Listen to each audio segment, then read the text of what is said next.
Maksud saya, kalau kita sudah jadi gubernur, kita sombong dan lupa diri. Orang Papua ini belum tentu bisa jadi presiden. Tapi yang paling tinggi bagi orang Papua ini gubernur hari ini kita sudah dapat. Maka itu, satukan hati, satukan jiwa, satukan pikiran, bicara dari hati ke hati, bicara dari mata ke mata, dan bicara dari otak ke otak. Kita tentunya mengucap syukur karena ini perjuangan yang cukup panjang. Bagaimana Tuhan membawa kita mulai dari tahun 2000 sampai ada di hari ini di 2026. Kurang lebih 26 tahun. Kalau umur manusia mama lahirkan sampai hari ini sudah siap-siap untuk menikah. Artinya sudah mau cetak generasi berikut. Tapi kita masih bicara tentang bagaimana pelaksanaan otonomi khusus ini ke depan. Maka itu kesempatan ini saya mengucap syukur. 1 dalam 6, 6 dalam 1. Boleh 6 provinsi tapi tetap 1 Papua. 1 provinsi tapi ada 6 gubernur. Dan kita juga mengucap syukur negara ini bisa kasih kita melalui otsus ini. Kita sudah punya 6 provinsi dan kita masing-masing bisa menjadi gubernur di negeri kita masing-masing. Untuk mempercepat pembangunan melalui otonomi khusus ini. Untuk menolong orang Papua supaya sejahtera dan dapat pendidikan yang layak bisa membangun negeri ini ke depan. Dan hari ini follow up dari pembicaraan-pembicaraan kita sebelumnya sudah ada di hari ini. Bagaimana supaya kita satukan hati, satukan langkah, satukan pikiran, satukan tujuan untuk melihat besok harus lebih baik daripada hari ini. Hari ini seluruh pemimpin di tanah Papua kita kumpul. Dan teman-teman di Jakarta sedang tunggu kita akan bicara apa hari ini. Forum ini kita pakai dengan baik. Kalau memang kita perlu ada koreksi di PMK, kita perlu sama-sama koreksi sesuai dengan kebutuhan daerah yang ada. Ini kesempatan yang baik karena tidak mudah kita sampai ada di tahap ini. Maka itu saya berharap besok dengan teknis yang kita akan bicarakan, saya berharap supaya semua kita bicara untuk bagaimana seperti yang tadi 3 penghalang itu. Tapi yang penghalang yang kedua dan ketiga itu memang benar. 1, kita tidak punya data. Yang kedua itu orang Papua ini termasuk saya, kalau kita sudah jadi gubernur, kita sombong dan lupa diri.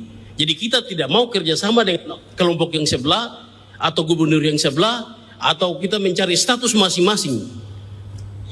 Bapak Ibu, orang Papua ini belum tentu bisa jadi presiden. Tapi yang paling tinggi bagi orang Papua ini gubernur hari ini kita sudah dapat. Maka itu, satukan hati, satukan jiwa, satukan pikiran, bicara dari hati ke hati, bicara dari mata ke mata, dan bicara dari otak ke otak, bicara dari mulut ke mulut, untuk bagaimana kita rangkumkan satu hati untuk ke depan Papua ini bisa maju. Hadirin yang saya hormati, otonomi khusus Papua merupakan kebijakan strategis negara untuk menghadirkan keadilan, keberpihakan dan percepatan kesejahteraan bagi masyarakat Papua. Dalam beberapa tahun terakhir, pemerintah pusat telah memperkuat landasan kebijakan melalui berbagai regulasi dan penguatan sistem tata kelola dana otsus. Namun kita juga harus jujur melihat kenyataan bahwa implementasi di lapangan masih menghadapi berbagai tantangan dan tidak mudah. Kita di gunung itu tidak mudah. Saya pernah jadi bupati di gunung, tidak mudah dan banyak hal yang kita hadapi. Tapi hari ini kesempatan untuk kita bicara yang tidak mudah itu, bagaimana kita memudahkan dengan regulasi-regulasi ke depan.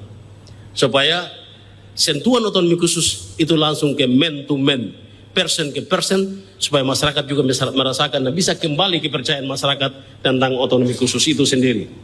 Karena itu forum ini menjadi sangat penting. Kita tidak boleh hanya berhenti pada regulasi yang baik di atas kertas, tetapi harus memastikan bahwa dana otsus benar-benar hadir dalam bentuk pelayanan pendidikan yang lebih baik, layanan kesehatan yang menjangkau masyarakat, pembangunan infrastruktur yang membuka keteralisian dan penggunaan ekonomi, penguatan ekonomi rakyat yang dirasakan langsung oleh orang asli Papua. Dana otsus harus tepat sasaran, transparan dan dirasakan langsung manfaatnya oleh masyarakat, terutama orang asli Papua, khususnya dalam peningkatan kualitas hidup yang menjadi kebutuhan dasar. Hadirin yang saya banggakan, kami sadar percepatan pembangunan Papua tidak bisa dikerjakan sendiri oleh pemerintah daerah. Diperlukan sinergi yang kuat antara pemerintah pusat, pemerintah provinsi, pemerintah kabupaten kota, DPRP, MRP, BP3UKP, dunia usaha, akademisi, dan seluruh elemen masyarakat. Papua tidak membutuhkan pembangunan yang berjalan sendiri-sendiri. Papua membutuhkan orkestrasi pembangunan yang terintegrasi, terukur, dan saling menguatkan.